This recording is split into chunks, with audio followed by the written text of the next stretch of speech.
Hay muchos temas este día que vale la pena comentar con la ministra presidenta de la Suprema Corte de Justicia de la Nación, Norma Lucía Piña Hernández, y por eso le agradezco mucho que me tome la llamada. Presidenta, buen día, bienvenida a la primera emisión. Hola Pascal, buenos días.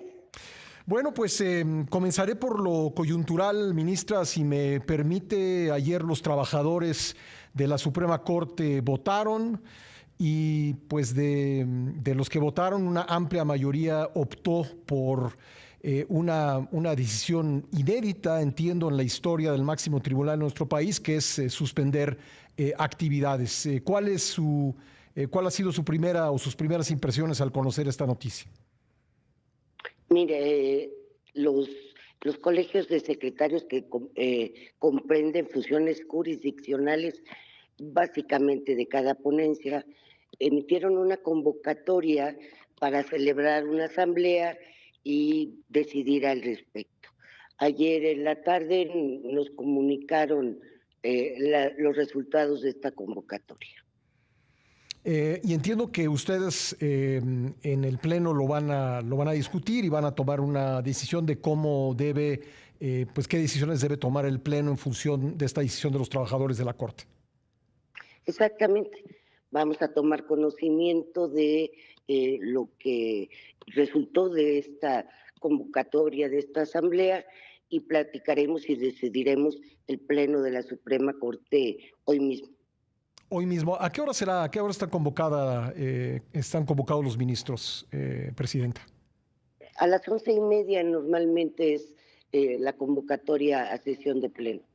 Ya, ¿podría adelantarnos cuáles serían algunas de las opciones que estarán a discusión entre los miembros del Pleno? Sí, mira, primero la decisión que vamos a tomar en cuanto si derivado de esta suspensión de los trabajadores, estamos en posibilidad primero de seguir trabajando y sesionando. Segundo, en caso de que no sea así, sí establecer ciertos parámetros para resolver casos urgentes. Sí. Que serían, me imagino, muy parecidos a los que han establecido los juzgadores federales en el marco de su propio paro. Sería diferente en función de que tenemos competencias diversas, pero serían fundamental los mismos derechos que se tratan de proteger a través de esas hipótesis, de esos supuestos. Entiendo, entiendo. Hay varios temas, como le decía yo al principio de la conversación, que me gustaría tratar con usted, así que iré avanzando. Me gustaría preguntarle sobre otra cosa coyuntural, pero que pues creo que merece una opinión de la presidenta de la Suprema Corte, que es pues el paro que están haciendo los trabajadores del Poder Judicial Federal y especialmente pues las acciones de bloqueo en torno del Palacio Legislativo. ¿Tiene usted alguna opinión sobre esto, ministra? Mira, yo parto de que existen diversos instrumentos convencionales suscritos por México, en donde los trabajadores y en general, personal operativo, secretarios, jueces, magistrados, tienen derecho a manifestarse no solo cuando se afectan sus derechos laborales, sino también atendiendo a la defensa de la autonomía e independencia judicial. Ellos tomaron esa decisión y creo que las diferentes formas de manifestarse deben ser respetadas. Claro, dentro de un marco pacífico de manifestación. Bueno, hasta donde entiendo, así lo han hecho esta mañana los trabajadores, es decir, de una manera pacífica. Déjeme preguntarle también si estos derechos laborales y la autonomía judicial que acaba de mencionar, pues en su opinión, con la reforma judicial que está planteada, en los términos que está planteada, están en riesgo estos derechos laborales y la autonomía judicial. Desde mi punto de vista, yo creo que sí, así lo he sostenido. No comparto el sistema que se pretende en la reforma, que la selección de jueces y magistrados sea a través de una elección. Es como si en un caso de un maestro, después de 30 años de servicio, se le dice, ¿sabes qué? Ya no funcionas como maestro y entonces vamos a hacer elecciones, todos van a quitarse y vamos a hacer elecciones para quienes quieran impartir clases. Ahora, pero fundamentalmente el Poder Judicial Federal siempre ha sido un poder en función de los méritos de las personas. Sí.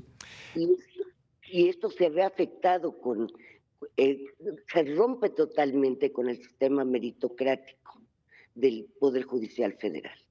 Presidenta, hay un punto que me importa especialmente tratar con usted y que es todo el aspecto electoral de la propuesta de reforma judicial. Me parece que ahí, y eso le quiero preguntar, hay piezas fundamentales de la propuesta que no veo en el dictamen, que tienen que ver con el derecho al voto, la secrecía del voto, etcétera.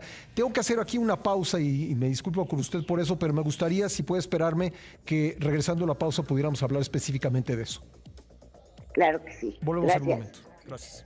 Le agradezco mucho a la ministra presidenta de la Suprema Corte de Justicia de la Nación, Norma Piña Hernández, que me haya esperado para continuar esta conversación.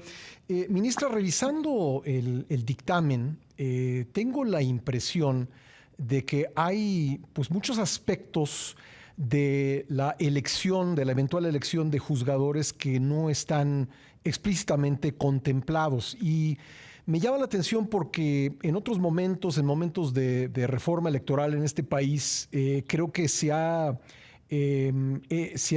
incluido en la Constitución con mucho detalle muchos aspectos relacionados con la elección y sin embargo estos no los veo en la reforma.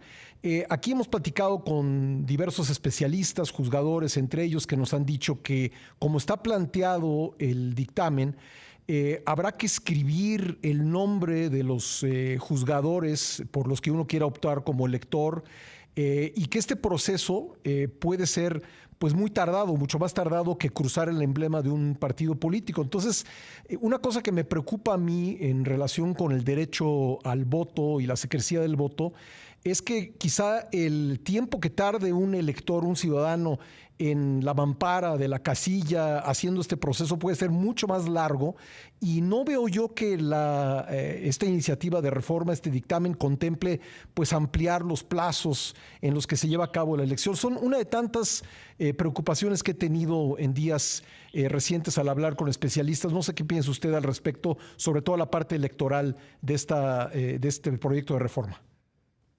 Mira, tienes toda la razón. Nos hemos enfocado básicamente en ver las aristas de este nuevo sistema que se pretende para la designación de jueces y ministros y magistrados.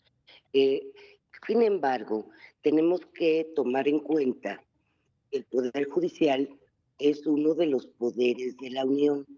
Por lo tanto, deben aplicar, es una elección de un poder del Estado mexicano. Y en esta elección tienen que aplicar los mismos principios y garantías que aplicamos en la cultura electoral, tanto para garantías y obligaciones, derechos, sanciones, tanto para los que participan como para los que votan. Esta parte de la forma en que se está presentando ya el dictamen no contempla, por ejemplo, ninguna ley reglamentaria para la elección de jueces y magistrados. Te pongo un ejemplo.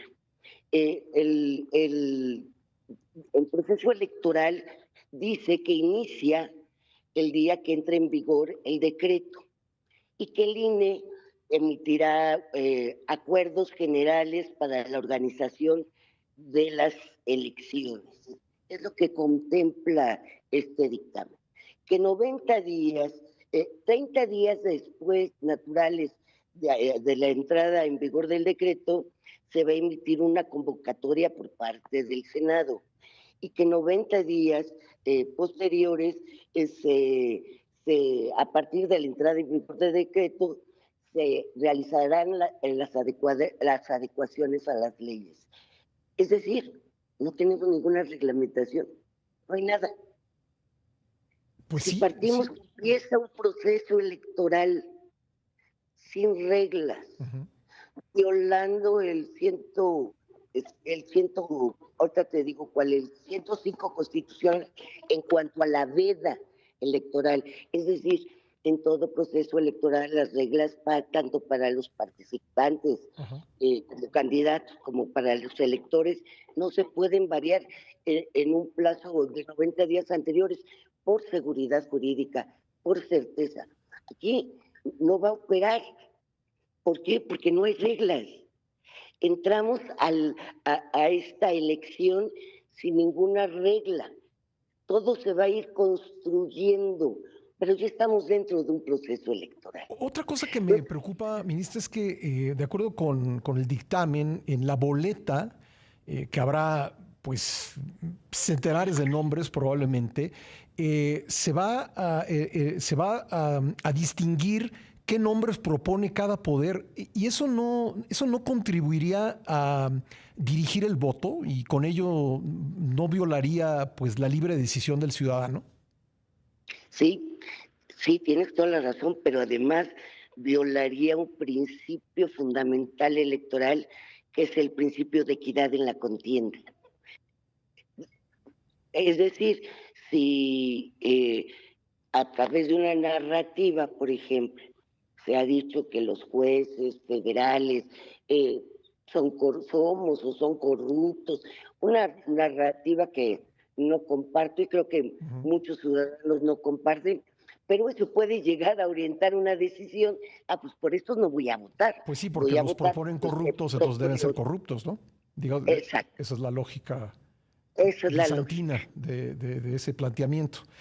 Y bueno, y tampoco hay cosas pues básicas, ¿no? Como qué intervención, si acaso alguna o ninguna, pueden tener servidores públicos en este proceso. Yo sé que pues a lo mejor nos van a decir que está estipulado en otras partes de la Constitución, pero no me parece que el dictamen sea específico en ese tema.